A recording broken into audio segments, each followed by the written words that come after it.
নমস্কার বন্ধুরা, আমি আপনাদের হোস্ট অয়ন দাস এবং আপনারা শুনছেন মিডনাইট পডকাস্ট। আজ মিডনাইট পডকাস্টের 4th এপিসোড, এবং এপিসোড শুরু করার আগে যেটা বলার দরকার যে একটা লম্বা গ্যাপ গেল আমাদের পডকাস্টে, কোনো রকম ভিডিও আনতে পারিনি আমি। তার জন্য আমি খুব দুঃখিত। এবং আমার যারা সাবস্ক্রাইবার রয়েছে তারা জানো অবশ্যই যে আমি শুরুতেই বলেছিলাম যে আমরা প্রত্যেক সপ্তাহে একটা করে ভিডিও নিয়ে আসব, যেটা কোনো কারণবশত আমি করতে পারিনি, তাই সবার কাছে আমি ক্ষমা প্রার্থী। আজ যেই ঘটনাটা আমি আপনাদের সামনে নিয়ে আসতে চলেছি, সেই ঘটনাটা আমার খুবই কাছের এক বন্ধুর সাথে ঘটা ঘটনা। তার নামটা আমি উজ্জ্বল রাখছি কারণ সে আমাকে বলতে বারণ করেছে তার নামটা। তো সে আমাকে পুরো ঘটনাটা বলে, এবং ঘটনাটা শুনে আমি সত্যি অবাক হয়ে যাই। এই কারণে অবাক হই যে ঘটনাটা চলাকালীন আমি তার বাড়িতে 2 থেকে 3 বার ভিজিট করেছিলাম। এবং আপনারা ঘটনাটা শোনার পর অবশ্যই কমেন্ট বক্সে জানাবেন, যেটা খোলা রয়েছে সবসময় আপনাদের জন্য, যে আপনারা যদি সেরকম ঘটনা সময় কারোর বাড়িতে যান এবং পরবর্তীকালে জানতে পারেন যে আমরা যেই বাড়িতে গেছিলাম সেই বাড়িতে এরকম একটা ঘটনা ঘটেছে, তো আপনাদের রিয়াকশান কেমন হতো অবশ্যই জানাবেন। তো যে ঘটনাটা আমি বলতে চলেছি সেই ঘটনাটা আজ পুরোটাই আমাকে বলতে হবে, কারণ আমার বন্ধু কোনো কারণবশত কলকাতার বাইরে রয়েছে, তাই পুরো ঘটনাটা আমি বলবো। এবং ঘটনাটা বলাকালীন যদি কোনো ভুল ত্রুটি হয়ে থাকে অবশ্যই ক্ষমা করে দেবেন, কারণ সবটাই আপনাদের ওপর।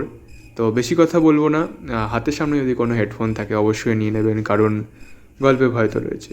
তো শুরু করা যাক। তো ঘটনাটা শুরু হয়েছিল আজ থেকে প্রায় 3 বছর আগে, 2022 সালে।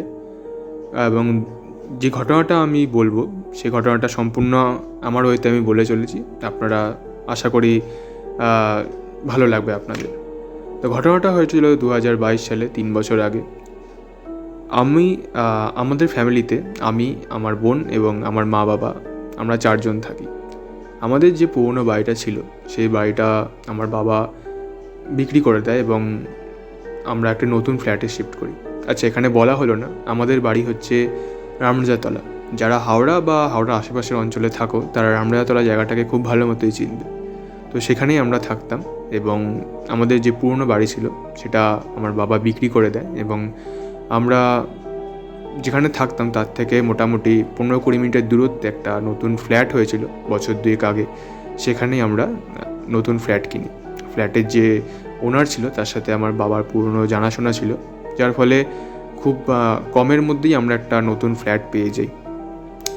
প্রথম আমরা ফ্ল্যাটে গিয়ে যেরকম হয় আর কি, যারা ফ্ল্যাটে থাকো তারা অবশ্যই জানো যে কোনো নতুন ফ্ল্যাটে শিফট করার পর তার আশেপাশের যে লোকজন তাদের সাথে মিলেমিশতে থাকতে কিছুটা টাইম লাগে। তো সেরকমই হয়েছিল, এবং আমাদেরও তাই হয়েছিল আর কি। যে আমাদের যে ফ্ল্যাটটা ছিল, যে ফ্লোরে আমরা ছিলাম, সেখানে মোট 4খানা ঘর ছিল, যার মধ্যে একটাতে আমরা শিফট করেছিলাম, বাকি দুটোতে লোক ছিল এবং আরেকটাতে তখনও পর্যন্ত লোক আসেনি। তো আমাদের ফ্লোরটা ছিল 4th ফ্লোর। তো সেখানে আমরা মোট 3টে ফ্যামিলি ছিলাম। তো এরকমভাবেই সেখানে যাই, এবং মোটামুটি 2-3 মাস কেটে যায় তাদের সাথে মেলামেশা করতে, আলাপ পরিচয় বাড়ানো, এরকম করতে প্রায় 3 মাস কেটে যায়। সব কিছু ঠিকঠাকই চলছিল আমাদের লাইফে। বাট সাডেন একদিন এমন একটা ঘটনা ঘটলো যার পর থেকে আমাদের নতুন ফ্ল্যাটে থাকার যে একটা আনন্দ সেটা একটা ভয়ে পরিণত হলো। দিনটা ছিল 2022 সেপ্টেম্বর 25 এবং সানডে। আমার পুরো ডেটটা এই কারণেই মনে রয়েছে কারণ সেই দিন কালী পুজো ছিল, বাইরে উৎসবের একটা মরশুম ছিল। বাংলায় যত সম্ভব ভাদ্র মাসের যে অমাবস্যাটা হয় সেই দিনটাতে ছিল, সেপ্টেম্বর 25 সানডে। তো এর জন্য আমার পুরো দিনটা ভালো মতো মনে রয়েছে। তো সন্ধেবেলা ঠিক 7টা কি 7:30 নাগাদ তখন বেজেছিল, আমি এবং আমার বোন আমাদের ঘরেই ছিলাম, এবং আমার মা বাবা শপিং করার জন্য বাইরে গেছিলো। তো ঠিক 7:30 নাগাদ আমাদের দরজায় ফার্স্ট নক হয়। তো আমার বোন দরজার সামনে যায়, এবং দরজার মধ্যে প্রত্যেকের বাড়িতে একটা করে কাঁচ লাগানো থাকে, আমি ঠিক সেটাকে কী বলে আমি জানি না, তো সেখান দিয়ে বাইরে কেউ যদি দাঁড়িয়ে থাকে বা বাইরে কেউ যদি এসছে তাকে দেখার জন্য সেই কাঁচটাকে ব্যবহার করা হয়। তো সেটা দিয়ে যখন আমার বোন দেখলো যে বাইরে কে এসছে, তো বোন ফার্স্ট দেখলো কেউ নেই। তো বোন ঘরে চলে এলো। আমি জিজ্ঞাসা করলাম আমার বোনকে যে কে এসছে, বললো কেউ না। তো বোন ঠিক ভেতরে আসার মিনিট খানেকের মধ্যে আবার নক হলো, এবার সেকেন্ড টাইম নক হলো। তো আমার বোন আবার বাইরে গেল, দেখলো আবার কেউ নেই। আবার এসে আমাকে বললো, আমি বললাম হয়তো আশেপাশের কোনো বাচ্চা এরকম করছে বা কেউ হয়তো এসছে যে হয়তো মজা করছে আমাদের সাথে। তো বোন আসার মোটামুটি আরও 5 মিনিট পরে আবার নক হলো, এবং এইবারকার নকটা একটু জোরেই হলো। এই নিয়ে 3rd বার নক হলো, এবং 3বারের যে নকটা এবার একটু জোরে নক হলো। তো আমার বোন আবার গেল, এবং বোনের সাথে এবার আমিও গেলাম দেখার জন্য যে কে বারবার দরজাটা ধাক্কা দিচ্ছে। তো এবার আমরা দুজনেই দেখলাম কেউ নেই, বাট আমরা দরজাটা খুললাম, যেহেতু দরজার পরে একটা কলপসে গেট ছিল যেটা আটকানো ছিল। তো দেখলাম কেউ নেই, বাট যখন নিচের দিকে মুখটা খুললাম দরজাটা করে, নিচের দিকে মুখটা যখন দেখলাম, তখন দেখলাম একটা বাচ্চা দাঁড়িয়ে রয়েছে, চুলগুলো গোছানো, ভদ্র পোশাক করা, কোনো ভদ্র বাড়ির বাচ্চাই দেখে মনে হলো। আন্দাজ হতে পারে ওই বছর 7 কি 8 হবে। হাতে 2টো পুতুল ছিল। তো বাচ্চা মেয়েটা দাঁড়িয়ে ছিল সেখানে, একটা ফ্রক পরা ছিল মেয়েটা। তো খুবই কিউট ছিল বাচ্চাটা, এবং আমার বোন যথারীতি সে বাচ্চাটাকে দেখে তাকে ধরে জিজ্ঞাসাবাদ করতে শুরু করে দিল, কোথা থেকে এসছো, কী আশয় বিষয়, তার নাম ফাম জিজ্ঞাসা করতে শুরু করে দিল। তো এবং আমি আশেপাশে দেখতে লাগলাম যে আমাদের ফ্লোরের যে বাকি 2টো ঘর ছিল তাদের দরজা খোলা আছে কি না, হয়তো সেখান থেকে বাচ্চাটা বেরিয়ে এসছে। কিন্তু দেখলাম না, সবার দরজাই বন্ধ ছিল।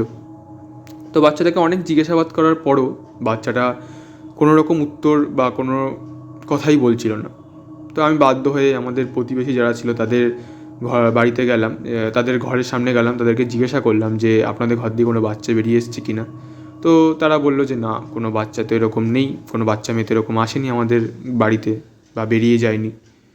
তো আমি ফিরে এলাম বাচ্চাটাকে, ততক্ষণে আমার বোন আরও কিছু জিজ্ঞাসা করছিল, কিন্তু বাচ্চাটা কোনোই উত্তর দিচ্ছিল না। তো অনেকক্ষণ দাঁড়ানোর পরে আমি ভেতরে গেলাম যে মোবাইলটা আনার জন্য, যাতে বাবা মাকে ফোন করে বলতে পারি যেরকম একটা বাচ্চা বাড়ির সামনে হঠাৎ চলে এসছে, কোনো রকম কিছু বলতে পারছে না। তো আমি ভেতরে ফোনটা আনতে যেতে যেতে মানে নিয়ে যখন আমি বাইরে এলাম, দেখলাম বাচ্চাটা ওখানে নেই। মানে ইতিমধ্যে মোটামুটি 15-20 মিনিট ধরে বাচ্চাটা দাঁড়িয়েছিল, এবং 15-20 মিনিট বাদে যখন আমি ভেতরে ফোনটা আনতে গেছি বা আমাকে ফোন করার জন্য, তখন এসে দেখলাম যে বাচ্চাটাও নেই এবং আমার বোনও নেই সেখানে দাঁড়িয়ে। তো যখন আমি পৌঁছালাম তখন দেখছি বোন ভেতর থেকে বেরিয়ে আসছে। তাই আমার বোনকে জিজ্ঞাসা করলাম, কী রে, বাচ্চারা গেল কোথায়, আর তুই বা কোথায় গেছিলি? তো তখন আমার বোন বলল যে বাচ্চাটা তুই যাওয়ার পর আমাকে বললো যে জল খাও, এবং আমি জল আনতে গেছিলাম। এবং বোন মিথ্যা কথা এই কারণেই বলেনি, কারণ বোনের হাতে একটা জলের গ্লাস ছিল। তো যাই হোক, আমরা বাচ্চাটাকে এদিক ওদিক খুঁজলাম অনেক, কিন্তু পেলাম না। তো আমি আর আমার বোন দরজার ছিটকানি দিয়ে নিচে গেলাম সিকিউরিটি গার্ডের কাছে, যে কোনো বাচ্চা এরকম উঠে এসছে কি না, বা কোনো বাচ্চা হারিয়ে গেছে কি না। তো সিকিউরিটি গার্ড বললো না, এরকম কোনো বাচ্চা উঠে আসেনি। এবং আমরা ভেতরে যখন এলাম, এসে ওপরের ফ্লোর এবং নিচের ফ্লোরেও জিজ্ঞাসা করলাম যে আপনাদের ঘর থেকে এরকম কোনো বাচ্চা বেরিয়ে এসছে কি না। তারাও বললো যে না, এরকম কোনো বাচ্চা বেরিয়ে আসেনি। তো এরপরে আমি আমার বাবা মাকে ফোন করে জানালাম পুরো ব্যাপারটা, এবং কিছুক্ষণের মধ্যেই বাবা মা চলে এলো বাড়িতে। এসে ততক্ষণে আশেপাশের লোকেরাও কৌতূহলে একটু বেরিয়ে এসছে বাইরে যে কী হলো ব্যাপারটা। এবং আমরা সবাই মিলে একটু খোঁজ করলাম যে বাচ্চাটা কোথা থেকে এসছে, কোথায় গেল। তো কেউই খুঁজে পেল না।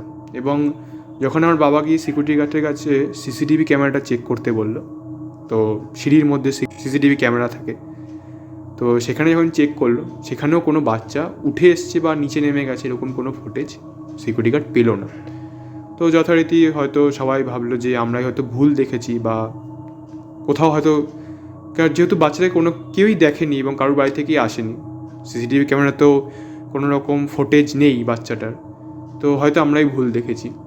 যাই হোক, অনেকবার আমরা বোঝানোর চেষ্টা করলাম পুরো ব্যাপারটা, যেরকম 3-4 বার নক হয়েছে, জলের গ্লাস ইত্যাদি ইত্যাদি দিয়ে বোঝালাম, কিন্তু কেউ বিশ্বাস করতে চাইল না।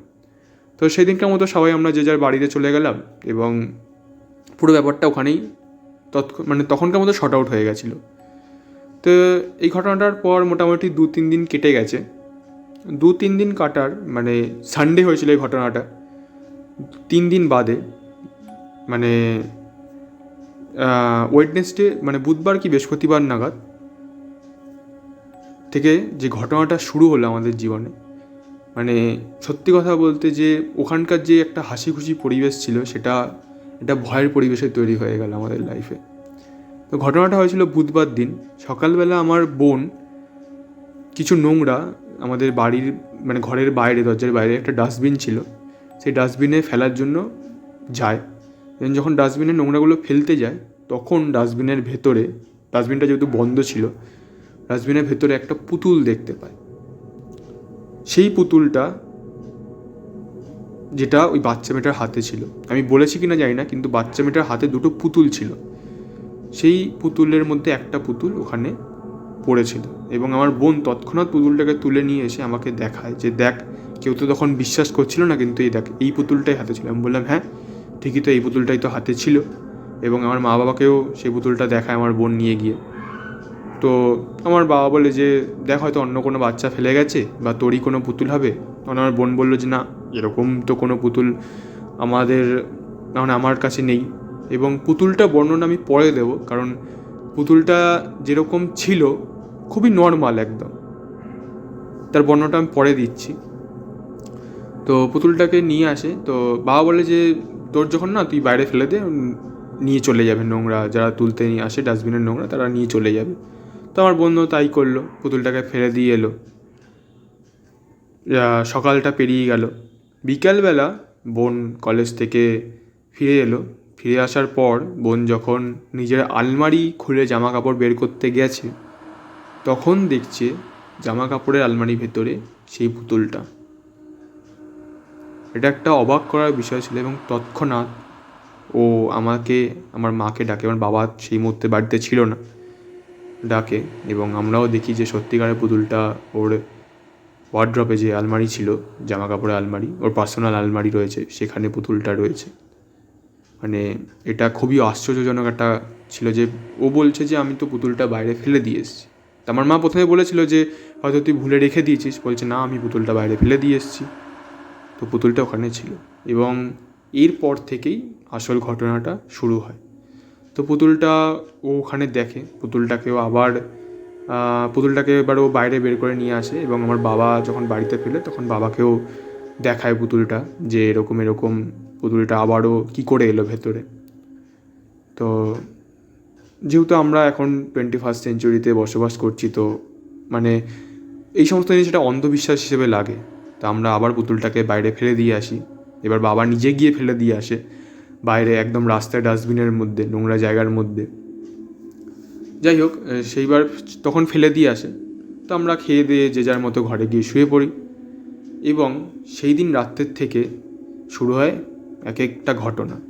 কী ঘটনা না, আমার বোন যখন রাত্রেবেলা শুতে যায়, তখন রাত শোয়ার পর মোটামুটি 12টা-1টা বাজে, তখন আমার বোন একটা অদ্ভুত ধরনের স্বপ্ন দেখতে পায়, যেখানে ও আমাদেরকে বলল যে ও দেখছে স্বপ্নের মধ্যে, ও দেখছে, স্বপ্ন কিনা জানি না, ও দেখছে যে ওর আলমারির উপরে কোনো একটা মহিলা বসে রয়েছে এবং ওর দিকে তাকে ক্রিপি একটা হাসি দিচ্ছে।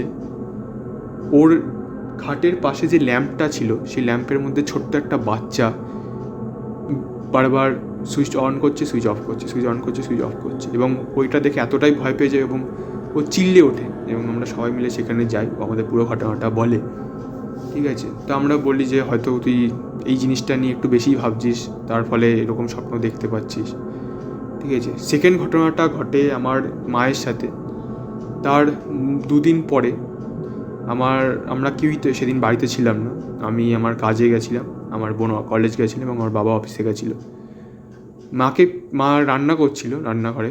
মা শাড়িটা পেছন দিক দিয়ে কেউ টান দেয় এবং সেটা খুব জোরেই টান দেয়। প্রথমে হালকা টান দিচ্ছিল, তারপরে জোরে টান দেয়, যার ফলে মা খানিকটা পেছন দিকেও সরে আসে, কিন্তু পেছনে ঘুরে দেখছে কেউ নেই। আমাদের যে একটা ঘর ছিল যেখানে আমরা সব পুরনো জিনিসপত্র রাখতাম, সেই ছোট্ট ঘর মতো ছিল, ঠিক স্টোর রুম টাইপের। তো সেখানে মানে কিছু ভাঙা বা কিছু পড়ার মতো আওয়াজ অনেকবার আমার মা পায়। 3 নম্বর ঘটনাটা ঘটে আবার আমার বোনের সাথে।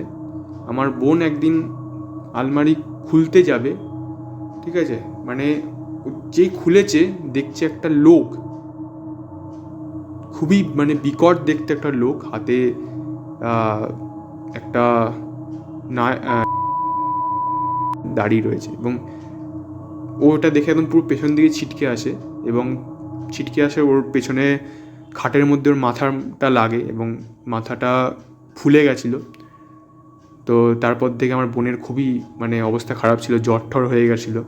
তো এরকম ঘটনা প্রায় ঘটতে থাকে। আমার বাবা যখন একবার সিঁড়ি দিয়ে নামতে গেছিলো, আমার বাবাকেও পেছন দিয়ে ধাক্কা দেয়। বাবা সেটা বলে আমাদেরকে যে আমাকে একবার পেছন দিয়ে ধাক্কা দিতে গেছিলো, কিন্তু আমি রেলিংটা ধরে নিয়েছিলাম, যার ফলে আমি পড়ে যাইনি। তো এরকম ঘটনা আমাদের সাথে প্রায়শই ঘটতে থাকে। আমার সাথে হচ্ছে যে আমি শুয়ে রয়েছি, আমার খাটের নিচটা কেউ নাড়া দিচ্ছে খুব জোরে, কিন্তু নিচে দেখছি কেউ নেই, ঠিক আছে। বা ঘরে একা থাকলে, ঠিক আছে, বা ঘরে একা বসে কাজ করছি রাত্রেবেলা আমি ল্যাপটপে, মনে হচ্ছে আমাদের পেছন দিয়ে কেউ বেরিয়ে যাচ্ছে আমার পেছন দিয়ে। তো এরকম ঘটনা প্রায় ঘটতে লাগলো, ঠিক আছে। এবং যখন আমার বোনের সাথে লাস্ট ওই ঘটনাটা ঘটে, যেটা বললাম যে আমার বোনের মাথায় লাগে এবং আমার বোনের অবস্থা মানে ফুলে যায়, মাথা ফুলে যায় এবং জ্বর চলে আসে, তো সেই মুহূর্তে ব্যাপারটা মানে সবার এবার সিরিয়াসলি নিতে শুরু করলো। আশেপাশের পাড়া প্রতিবেশী, মানে আশেপাশের যে ঘর ছিল, তারাও জিনিসটাকে অনেক দিন ধরেই দেখছিল, মানে তাদেরকেও বলা হচ্ছিল, কিন্তু সেই ঘটনার পর তারাও আসে, তারাও জিনিসটাকে দেখে, ঠিক আছে। এবং ঘটনাটা আশেপাশের পাড়াও ছড়িয়ে যেতে থাকে, যেরকম একটা ঘরের ভেতরে এই জিনিসগুলো মানে হচ্ছে। তো কী করা যায়? তো অনেক খোঁজাখুঁজির পরও কিছু সমাধান পাওয়া গেল না। তখন আমাদেরই ফ্ল্যাটের একটা ঘরের লোক আমাদেরকে একজন লোকের নাম্বার দেয়, একটা বয়স্ক একটা লোকের নাম্বার দেয়, বললো তুমি এনার সাথে কন্ট্যাক্ট করো, হয়তো এ কোনো উপায় বলে দিতে পারবে তোমাদের সাথে কী হচ্ছে। তো আমরা তার সাথে যোগাযোগ করি, সে আমাদের বাড়িতে, আমাদের ফ্ল্যাটে আসে। তো আমি প্রথমে ভেবেছিলাম যে কোনো তান্ত্রিক হবে, কিন্তু না, লোকটা কোনো তান্ত্রিক ছিল না। আমার আপাত দৃষ্টি যেটা মনে হলো, লোকটা খুবই মানে নর্মাল, যেমন একটা বয়স্ক লোক পরে, ঠিক উনি ওরকম একটা পরেছিল, ধুতি পরেছিল, একটা ফতুয়া পরেছিল, এবং ওনার একটা কাঁধে একটা সাইড ব্যাগ ছিল, গলায় একটা রুদ্রাক্ষের মালা ছিল, ঠিক আছে। একজন ভদ্র সৌম্য একজন পৌর লোক আমাদের বাড়িতে আসে। তিনি অনেকক্ষণ ধরে আমাদের ঘরগুলো, আমাদের আশেপাশের জিনিসগুলো, যে জিনিসগুলোর সাথে আমাদের এগুলো হয়েছে, এবং অবজার্ভ করে। এবং অবজার্ভ করার পর লোকটা আমাদেরকে বলে যে তোমাদের ঘরে যে পুতুলটা ছিল, ওই পুতুলটা কোথায়? তো আমার বাবা বলে যে আমি তো পুতুলটাকে ফেলে দিয়ে এসেছি সেকেন্ডবার যখন পুতুলটা এসেছিল ঘরের ভেতরে। বলছে তুমি সেটা সবথেকে বড় ভুল করেছিলে, পুতুলটাকে ফেলে দিয়ে, কারণ ওই পুতুলটার মধ্যেই যা করা হয়েছিল। তো আমার বাবা জিজ্ঞাসা করে কী করা হয়েছিল? বলছে দেখো, আমি যেটুকুনি বুঝতে পারলাম, এই যে ফ্ল্যাটটা তোমরা যে রয়েছো, এই ফ্ল্যাটের আগে এখানে একটা বাড়ি ছিল, যেখানে একটা ফ্যামিলি ছিল, যার মধ্যে হাজব্যান্ড ওয়াইফ এবং তার একটা মেয়ে ছিল। কোনো কারণবশত হাজব্যান্ডটা কাইন্ড অফ পাগল হয়ে যায়, এবং সে নিজের হাতে তার ওয়াইফকে এবং তার বাচ্চাকে, আপনারা বুঝে নিন যে কী করতে পারে। এবং সেই বাড়িতেই একটা কুয়ো ছিল, কুয়োটার মধ্যে তাদেরকে ফেলে দেওয়া হয়, এবং লোকটা নিজেও আত্মঘাতী হয়, মারা যায় লোকটাও।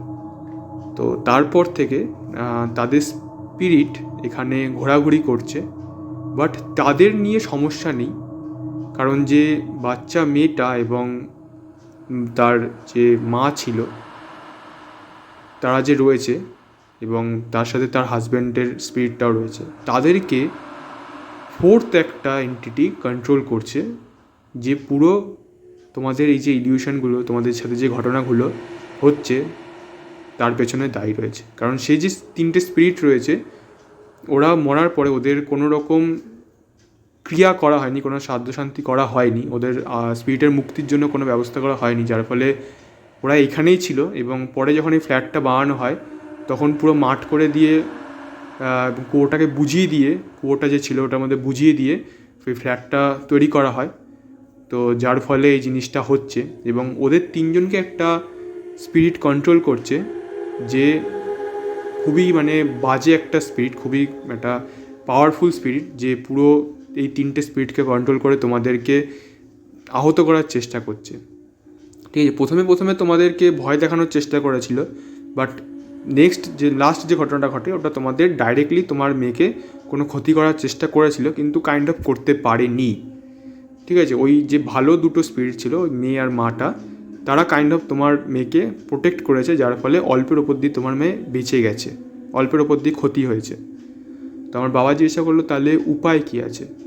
তো সেই যে ভদ্রলোক, যে পুরো লোক এসেছিল, উনি বলল যে দেখো এখানে তোমরা এখান থেকে বেরিয়ে যেতে পারো, কিন্তু মানে আমার বাবা বলল যে আমরা কি এখান থেকে বেরিয়ে যাব, আমরা কি অন্য জায়গায় শিফট করব। বললো দেখো তোমরা এখান দিয়ে বেরিয়ে যেতে পারো, অন্য জায়গায় শিফট করতে পারো, কিন্তু এই যে স্পিরিটটা, যে মানে হয়তো এই তিনটে স্পিরিট তোমার সাথে থাকবে না, কিন্তু যে 4 নম্বর স্পিরিট যে রয়েছে সে তোমাদের পেছন কিন্তু ছাড়বে না।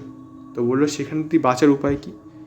বললো যে বাঁচার একটাই উপায়, স্পিরিট যে তিনটে রয়েছে এবং তাদের একটা মুক্তির ব্যবস্থা তোমাদের করতে হবে।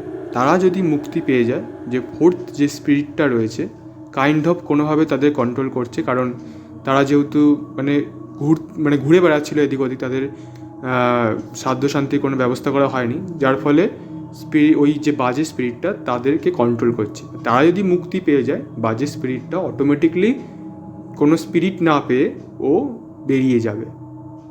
ঠিক আছে, তো যাই হোক, তো বাবা বলল যে কি করতে হবে। তো তখন উনি বলল যে এখানে একটা কাইন্ড অফ হোমযজ্ঞ করতে হবে ওদের মুক্তির জন্য, তোমাদের সাধু শান্তি করতে হবে, যেহেতু ওদের আর কেউ নেই। তো উনি আরেকটা কথা বলল, উনি তারপরে আরও কিছুক্ষণ উনি ঘরটাকে অবজার্ভ করে, আমাদের যে ফ্ল্যাটের বেসমেন্ট রয়েছে, ঠিক আছে, তো সেখানে যায় একদম নিচে। এবং উনি আরেকটা কথা এটাই বলে যে স্পিরিট তিনটে যে মারা গেছিলো তার কিছুদিন পরে এখানে একটা বাজে তান্ত্রিক এসেছিল, যে কিছু একটা রিচুয়াল করে, এবং যে 4 নম্বর স্পিরিটটা যে করছিল, ওই 4 নম্বর স্পিরিটটাকে ওই তান্ত্রিকটাই ওদের তিনটে স্পিরিটের মধ্যে পুট করে লোকের ক্ষতি করার জন্য। ঠিক আছে, তো সেই তান্ত্রিকটা এখন নেই, বাট স্পিরিটটা এখনও রয়ে গেছে, বাজে স্পিরিটটা। তো বাবা তো তিনটে স্পিরিটের সাধ্য শান্তির জন্য কাজ করলো, এবং যখন যজ্ঞ করা হচ্ছিল, যজ্ঞের মধ্যে যখন আহুতি দেওয়া হচ্ছিল, একটা পচা দুর্গন্ধ চারিদিক দিয়ে মানে গ্রাস করে। সেটা আমাদের ফ্ল্যাটে যারা ছিল, যারা ওখানে উপস্থিত ছিল সেই মুহূর্তে, ঠিক আছে, তারাও জিনিসটা অনুভব করে। ঠিক আছে, রাত তখন মানে যখন হচ্ছিল আর কি পুরো ব্যাপারটা, পুরো যজ্ঞটা, তখন মানে সেই দিনটা ছিল আবার সামনের অমাবস্যা চলে এসেছিলো। সে অমাবস্যার দিনে জিনিসটা করতে হয়েছিল, কেন উনি বলেছিল জিনিসটা অমাবস্যার মধ্যেই করতে। এবং অনেক কিছু উপকরণ লেগেছিলো সেই যজ্ঞটার মধ্যে, যেখানে কিছু কিছু উপকরণ আমাদের প্রত্যেক দিনের দৈনন্দিন জীবনে আমরা যে উপকরণগুলো কখনো দেখিনি, সেগুলো উনি নিয়ে এসেছিলো। কারণ উনি বলেছিল যে কিছু কিছু জিনিস তোমরা আনতে পারবে না, তো উনি সেই জিনিসগুলোকে নিয়ে আসে, উনি এই জিনিসটাকে পারফর্ম করে, রিচুয়ালটা পারফর্ম করে, যজ্ঞটা করে। এবং যজ্ঞটা চলাকালীন যেটা বললাম আমি, যে একটা পচা দুর্গন্ধে চারিদিক ছড়িয়ে গেছিলো, একটা কালো নিকষ ধোঁয়া। ঠিক আছে, মানে ওরকম কালো ধুয়ো, টায়ার পুড়লে ওরকম কালো ধুয়ো হয় না, যেরকম কালো ধুয়ো সেদিন আমরা দেখেছিলাম সবাই, সেই কালো ধুয়ো উঠছিল ওপরে। এবং সবশেষে যেটা আমি বলবো, যে এই যজ্ঞটা চলাকালীন যেটা সবথেকে বিচিত্র জিনিস ছিল, যেটা আমি বলতে পারি যে ওখানে থাকা প্রত্যেকটা লোক যারা ছিল রাত্রি 1-2টোর সময় যখন এই রিচুয়ালটা পারফর্ম হচ্ছিল, তারা প্রত্যেকে ভয়ে সিটিয়ে গেছিলো। যখন ওই কালো ধুয়োটা বেরোচ্ছিলো তখন একটা আর্তনাদ শোনা যায়, মানে এবং এতটাই বিকট সে আর্তনাদ ছিল যে ওখানকার লোকেরা ভয়ে পুরো সিটিয়ে গেছিলো, এবং ইভেন আমরাও পুরো সিটিয়ে গেছিলাম, যেহেতু আমার বাবা এবং আমি দুজনে ওখানে বসেছিলাম, কারণ আমাদের বসতে হতো যেহেতু আমাদের ওপরেই পুরো জিনিসটা হচ্ছিল, এবং আমার বোনকেও রেখেছিল কারণ আমার বোনের ওপর সব থেকে প্রথম প্রভাবটা পড়ে। তো আমরা তিনজনে ভয়ে পুরো সিটিয়ে গেছিলাম, আমরা থরথর করে কাঁপছিলাম। যাই হোক, ঘন্টা 2-3 মতো এই যজ্ঞটা পুরো চলে, যজ্ঞটা শেষ হয় এবং অ্যাট লাস্ট উনি বললো যে এবার সব কিছু ঠিক আছে। ওখান দিয়ে একটা যজ্ঞর ভেতর দিয়ে একটা কালো ছাই মতো বেরোলো, যেটা বললো যে গঙ্গায় দিয়ে চলে আসবে, বাদ বাকি সব ঠিক হবে, আর কোনো রকম অসুবিধা হবে না। যাই হোক, এরপরে এই ঘটনাটা ঘটার মোটামুটি মাস 2-3 হয়ে গেছিলো, কোনো রকম আর কোনো অসুবিধা হয়নি। তবে আমাদের মনে একটা আফটার এফেক্ট থেকে গেছিলো এই ঘটনাটার পরে। ওই বাড়িটাতে আমরা কেউ মানে ঠিকঠাক থাকতে পারছিলাম না। তো আমরা সেই বাড়িটা থেকে, ওই ফ্ল্যাটটা থেকে মুভ করি অন্য জায়গায়, মানে আমরা কলকাতা সাইডে চলে এসেছি এখন। তো এই ছিল আমাদের ঘটনা। এরপরে আমরা ওই ফ্ল্যাটটাতে আমি গেছিলাম, যেহেতু আমাদের প্রতিবেশীরা খুব ভালো ছিল আমাদের সাথে, আমাদের নেইবারহুডরা খুব ফ্রেন্ডলি ছিল, তাদের সাথে আমরা কথা বলতে যাই এবং তারা বলে যে তোমাদের যে ঘরটা এখনও আমরা মানে ওই ঘরটা এখনও বন্ধ রয়েছে, এই ঘরটা তোমরা যাওয়ার পরে আর কেউ আসেনি। বাট ঘরটা তখন পুরোপুরি কিওর ছিল, কোনো রকম অসুবিধা ছিল না, ফ্ল্যাটটাও তখন পুরো কিওর হয়ে গেছিলো। ঠিক আছে, যাই হোক, এই ছিল ঘটনা।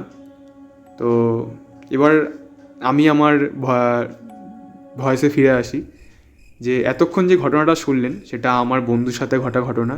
ও আমাকে পুরো ঘটনাটা এইভাবেই বলে, কিছুটা গুছিয়ে আমাকে বলতে হয়েছে, কারণ ও পুরো গুছিয়ে আমাকে বলতে পারিনি। কারণ ও যখন বলছিল কথাটা, তখন ও কাইন্ডলি ওর গায়ে কাটা দিচ্ছিল, আমাকে বলছিল যে আমাদের সাথে যে ঘটনাটা ঘটেছে মানে আমরাই জানি যে কী হয়েছিল। ও আমাকে বলল কথাটা, এবং যেটা আমি বলতে চাই যে এই যে ঘটনাটা ঘটেছিল 2022-এর 25 সেপ্টেম্বর, যখন দিয়ে ঘটনাটা শুরু হয়, ঠিক আছে, তারপরেই বিশ্বকর্মা পুজো এসেছিলো মাঝখানে।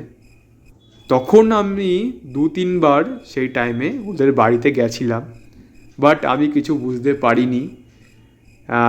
এটা সত্যি যখন আমি পরে শুনলাম ওর মুখে, যা ও আমাদের পডকাস্টে গল্পগুলো শুনেছিল এবং ও পরে এসে আমাদেরকে জানায় যে আমার কাছে একটা ঘটনা রয়েছে, এবং আমি জিজ্ঞাসা করলাম যে কী ঘটনাটা রয়েছে, এবং তখন আমাকে যখন এই কথাটা বললো, তখন আমি ওকে বললাম ভাই আমিও তো তোদের বাড়িতে গেছিলাম এই টাইমটার মধ্যে। তখন ও বললো হ্যাঁ, কিন্তু আমরা তোকে কিছু জানাইনি, কারণ হয়তো তুই জিনিসটাকে ঠিকমতো অ্যাকসেপ্ট করতে পারতি না। যাই হোক, আজকে ঘটনাটা আপনারা শুনলেন। তো যেটা আমি প্রথমেই বললাম যে যদি আপনাদের সাথে এরকম কোনো অভিজ্ঞতা থেকে থাকে অবশ্যই কমেন্ট বক্সে জানাবেন। তো আজকে এই পডকাস্টটা ভালো লেগে থাকলে লাইক শেয়ার করতে ভুলবেন না, এবং যারা এখনও পর্যন্ত চ্যানেলে ভিজিট করেছো তারা অবশ্যই চ্যানেলটাকে সাবস্ক্রাইব করে বেল বাটনটায় ক্লিক করে দিও, কারণ তোমাদের এই ছোট্ট একটা জিনিস আমরা মানে আমাদের আরও ভালো কন্টেন্ট আনার ইন্সপিরেশান যোগায়। তো আজকের জন্য এতটাই, সকলকে শুভরাত্রি।